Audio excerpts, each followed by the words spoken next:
Perkenalkan, nama saya Sabrina Ramadhani Aura Trisna dengan rekan saya Arinda Makfiratus Saada. Di sini kami akan menjelaskan beberapa sistem pendidikan yang ada di 3 negara, yakni Timor Leste, Meksiko, dan Jerman.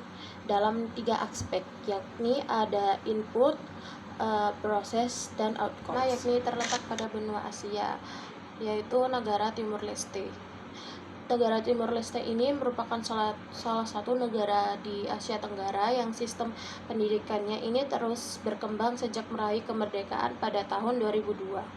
Dalam akses kebijakan pendidikannya, pemerintah Timor Leste ini berfokus pada pembangunan kembali sistem pendidikan yang sebelumnya belum stabil. Pendidikan ini dipandang sebagai fondasi penting untuk kemajuan negara, sehingga pemerintah Timor Leste memprioritaskan perluasan akses pendidikan dasar agar semua anak dapat bersekolah. Selain itu, pendidikan inklusif juga menjadi perhatian. Artinya semua anak, termasuk yang memiliki kebutuhan khusus, diupayakan dapat memperoleh pendidikan yang sangat layak.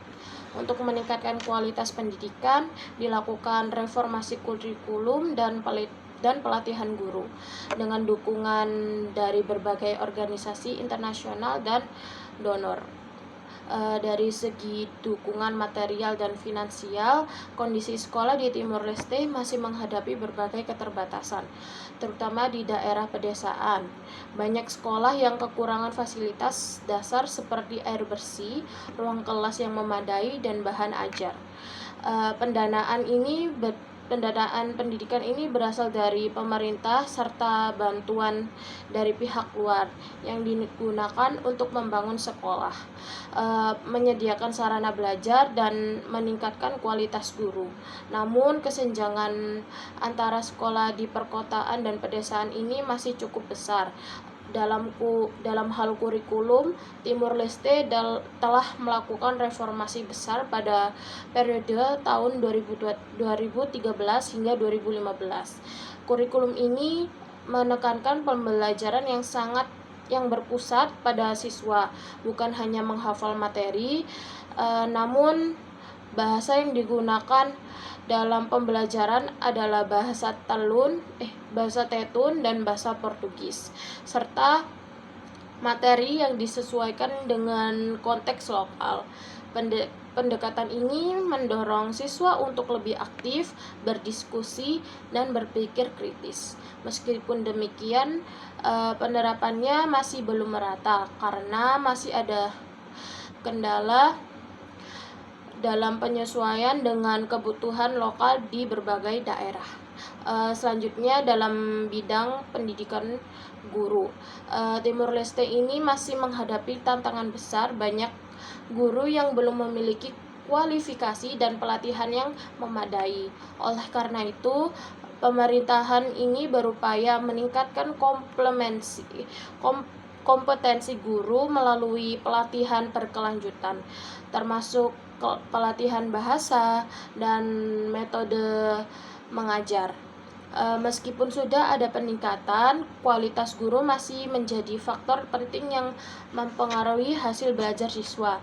Dalam hal kepemimpinan, peran kepala sekolah ini juga sangat penting dalam meningkatkan kualitas pendidikan. Program pelatihan dan pendampingan bagi kepala sekolah ini terus dikembangkan agar mampu memimpin dengan baik, mendukung guru, dan memantau proses pembelajaran.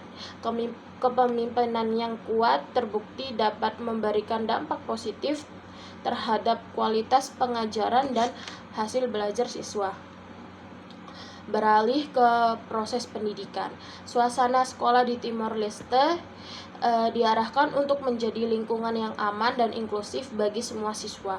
Namun kondisi fasilitasnya yang sangat terbatas, terutama di daerah terpencil, masih menjadi hambatan. Hal ini dapat mempengaruhi kehadiran dan semangat belajar siswa. Dalam praktik pengajaran, pendekatan modern mulai diterapkan dengan mendorong pembelajaran interaktif, kerja kelompok, dan partisipasi aktif siswa. Guru juga dapat diharapkan untuk mengaitkan materi dengan kehidupan sehari-hari. Namun pada kenyataannya masih banyak guru yang menggunakan metode tradisional karena keterbatasan pelatihan dan pengalamannya.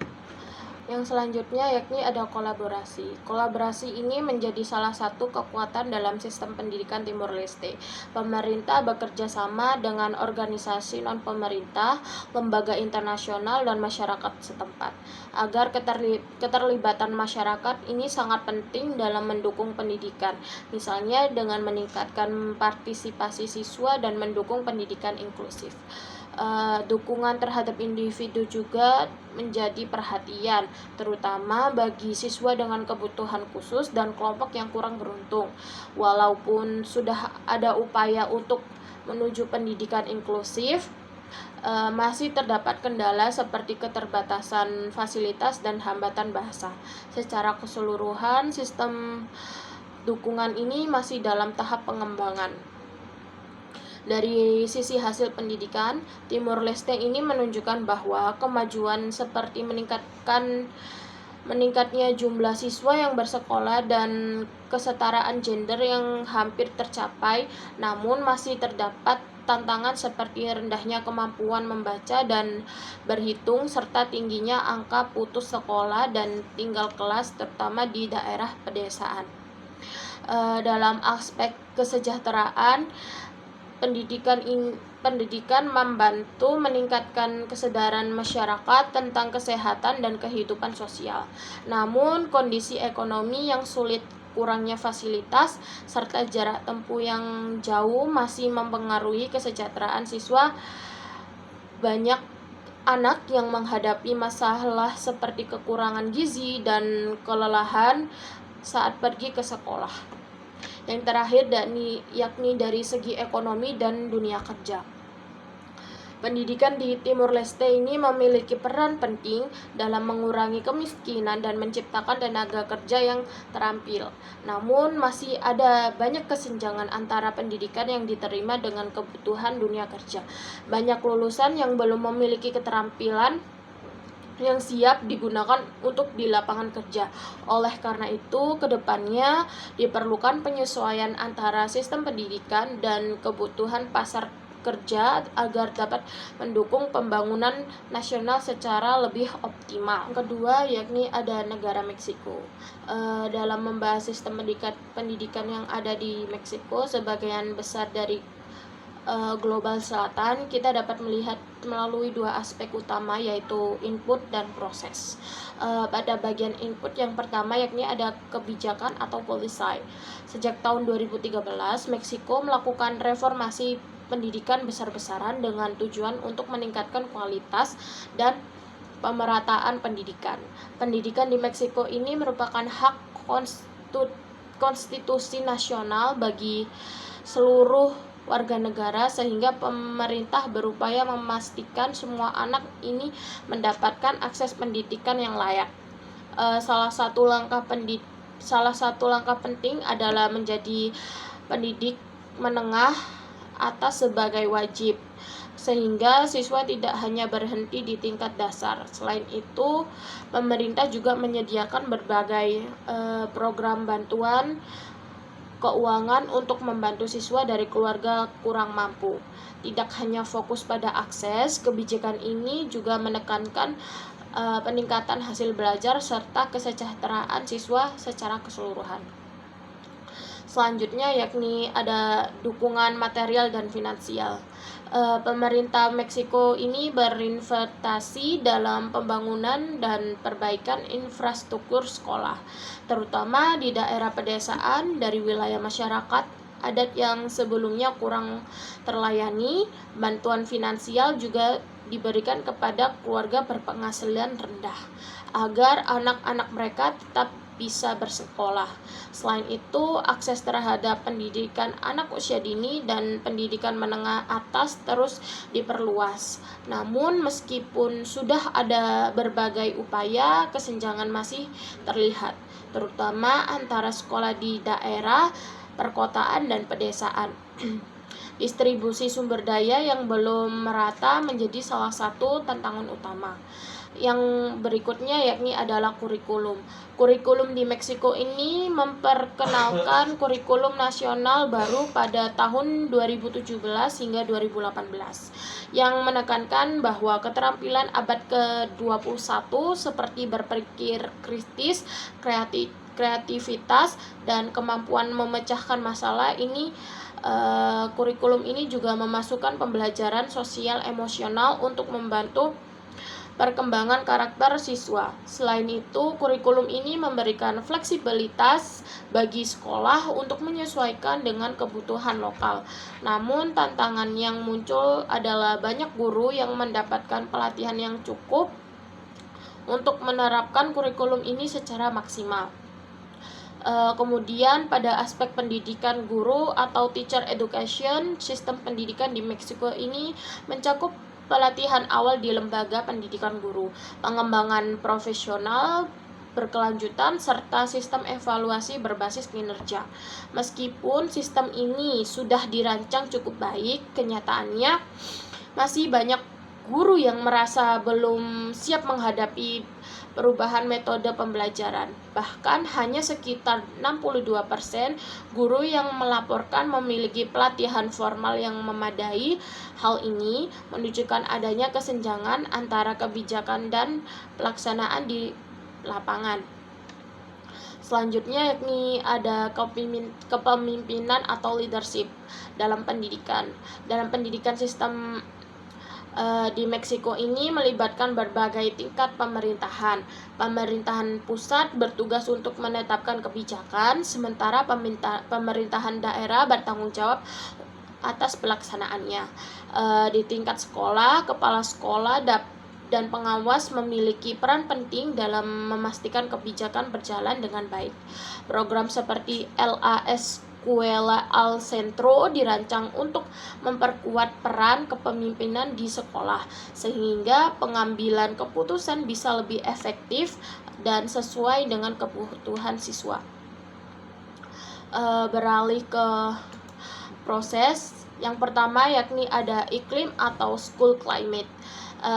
Di mana kondisi lingkungan sekolah di Meksiko ini sangat beragam. Banyak sekolah berada di komunitas dengan kondisi sosial ekonomi yang rendah, sehingga menghadapi berbagai keterbatasan seperti kekurangannya fasilitas, ruang kelas yang padat, dan bahkan sistem kelas gabungan di mana satu guru mengajar beberapa tingkat sekaligus.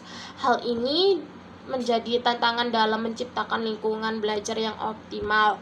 Namun, melalui reformasi yang ada, pemerintahan berupaya menciptakan suasana belajar yang lebih inklusif, aman, dan mendukung perkembangan siswa.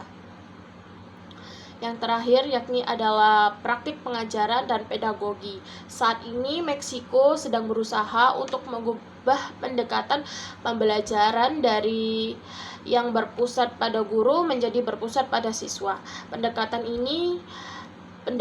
baru ini menekankan pembelajaran aktif, pengembangan kompetensi, serta aspek sosial emosional siswa. Artinya, siswa tidak hanya dituntut untuk menghafal, tetapi juga memahami, berpikir kritis, dan berkolaborasi. Namun, dalam praktiknya, perubahan ini belum merata di semua sekolah. Banyak guru masih membutuhkan pelatihan dan dukungan lebih lanjut agar menerapkan metode pembelajaran yang lebih modern dan efektif. Secara keseluruhan, sistem pendidikan di Meksiko ini menunjukkan adanya upaya besar untuk meningkatkan kualitas dan pemerintahan, namun tantangan seperti ketimpangan sumber daya, kesiapan guru, dan implementasi kebijakan masih perlu terus diatasi agar tujuan pendidikan dapat tercapai secara optimal. Selanjutnya akan dijelaskan oleh teman saya. Nah, setelah tadi dijelaskan tentang Timor Leste dan bagian Meksiko, sekarang aku akan melanjutkan pembahasan pada bagian proses di Meksiko, lalu membahas Jerman secara keseluruhan. Kalau kita lihat di Meksiko, pada bagian proses ini ada dua hal penting, yaitu kolaborasi dan dukungan terhadap individu. Pertama, dari sisi kolaborasi, Meksiko sebenarnya sudah memiliki kerjasama antara sekolah, guru, dan pemerintah.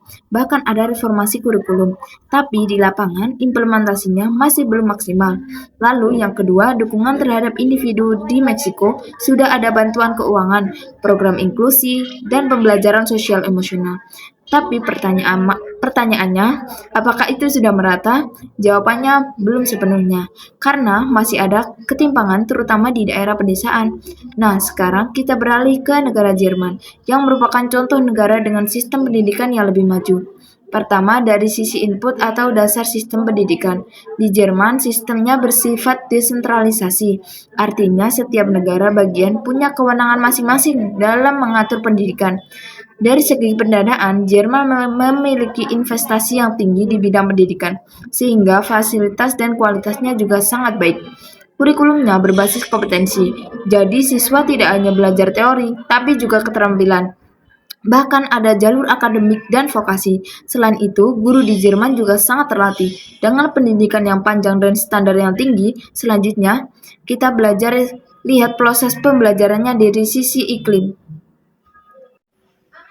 Dari sisi iklim sekolah, siswa di Jerman umumnya merasa nyaman dan memiliki rasa kebersamaan yang tinggi. Tapi hubungannya dengan guru antara siswa masih perlu ditingkatkan.